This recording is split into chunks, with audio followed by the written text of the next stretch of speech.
Welcome to Chillin' 101. We hope this video helps. In this video, I will explain how to make banana bread protein.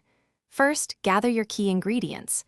You'll need about 3 ripe bananas, 1/2 cup of your favorite protein powder, and 1 1/2 cups of whole wheat flour. Don't forget baking soda, a pinch of salt, and a sweetener like maple syrup.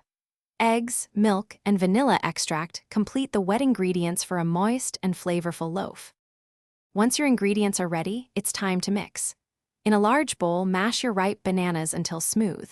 In a separate bowl, whisk together your dry ingredients, the flour, protein powder, baking soda, and salt. Then, in another bowl, combine the wet ingredients. Gently fold the wet into the dry until just combined. Overmixing can lead to a tough loaf, so be gentle.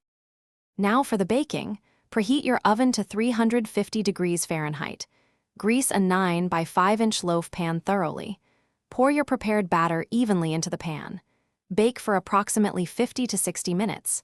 To check if it's done, insert a toothpick into the center. It should come out clean.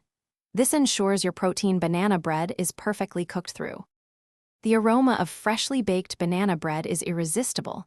Once out of the oven, let your loaf cool in the pan for about 10 minutes. This helps it set and prevents crumbling. Then, carefully transfer it to a wire rack to cool completely. Slicing it warm is tempting, but waiting ensures clean cuts. Enjoy your delicious, protein-packed banana bread as a snack or breakfast. Thanks for watching. Consider subscribing if we helped you.